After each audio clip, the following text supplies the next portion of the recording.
नमस्कार, मैं हूं देवांजलि मोइत्रा। भारत का जब बंटवारा हुआ तो क्या क्या छूटा और लोगों ने क्या क्या खोया, ये कोई नहीं जानता। इतनी भीषण त्रासदी को किसी कहानी, किसी डॉक्यूमेंट्री या किसी किताब में समेट पाना मुश्किल है, क्योंकि त्रासदी को समेटने के लिए इन तीनों सिस्टमों के पास ताकत नहीं। आए दिन कुछ ना कुछ मीडिया की सुर्खियां बनता रहता है।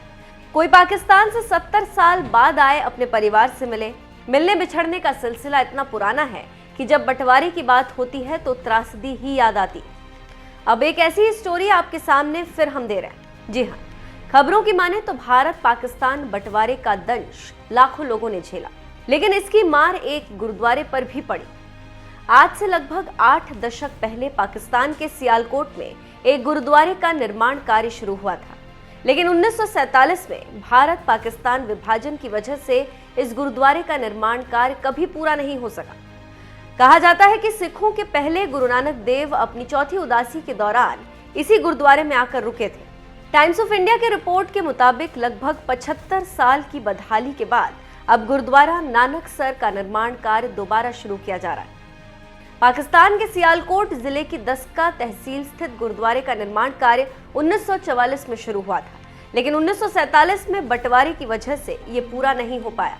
अब उसी गुरुद्वारे को लेकर खबर आ रही है कि पाकिस्तान का ईटीपीबी इसका निर्माण कार्य पूरा कर रहा है। ईटीपीबी के चेयरमैन की माने तो उन्होंने ऐतिहासिक गुरुद्वारे नानकसर के रेनोवेशन और रिस्टोरेशन का काम शुरू कर दिया। ये गुरुद्वारा पाकिस्तान के पंजाब प्रांत की दस्का के फतेह भिंडर गांव में। गुरुद्वारे के रिस्टोरेशन का काम सिख मर्यादा के अनुसार किया जा रहा है। पाकिस्तान के इतिहासकारों की माने तो गुरु नानक देव की चौथी उदासी पूरे होने पर वो फतेह भिंडर गांव में ठहरे थे। उन्होंने कहा, लगभग 100 साल पहले इसी स्थान पर एक गुरुद्वारे का निर्माण किया गया था। हालांकि बंटवारे से 3 साल पहले एक स्थानीय सिख फतेह सिंह भिंडर ने गुरुद्वारे की नई इमारत की नींव डाली, लेकिन बंटवारे के बाद वो भारत चले गए और गुरुद्वारे के निर्माण का काम अधूरा रह गया। पाक मीडिया की माने तो स्थानीय सिखों ने गुरुद्वारे के लिए अपनी जमीनें दान की थी और अभी भी 10 एकड़ से अधिक जमीन गुरुद्वारे नानकसर के नाम पर है।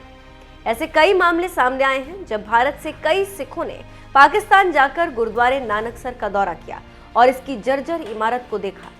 ये इमारत कभी बेइंतहा खूबसूरत हुआ करती थी, लेकिन अब स्थानीय ग्रामीण इस गुरुद्वारे परिसर का इस्तेमाल उपलों को रखने के लिए कर रहे हैं। इस मामले को हाल ही में शिरोमणि गुरुद्वारा प्रबंधक समिति के संज्ञान में लाया गया।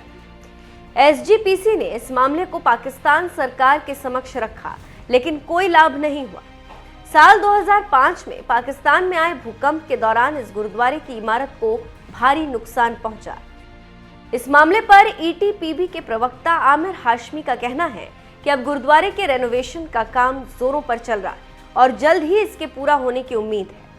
सूत्रों का कहना है कि पाकिस्तान के सियालकोट जिले में कई अन्य गुरुद्वारे भी हैं जिन पर अभी भी ध्यान नहीं दिया जा रहा, लेकिन इस गुरुद्वारे का काम शुरू हुआ तो ये अच्छी बात है, और अगर 70 साल बाद ही काम शुरू हुआ तो अच्छी बात है।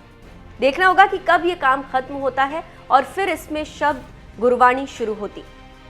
वैसे तो पाकिस्तान में सिखों का बुरा हाल है, या यूं कहें कि पाकिस्तान में अल्पसंख्यकों का बुरा हाल, जहां पर हर 1-2 दिन में कोई ना कोई जुल्म की कहानी सामने आती। लेकिन इसी बीच कुछ काम अच्छे भी हो रहे हैं जिन्हें होना चाहिए। सभी को मिलकर खुश रहना चाहिए और ये काम भी काफी सुकून देने वाला है।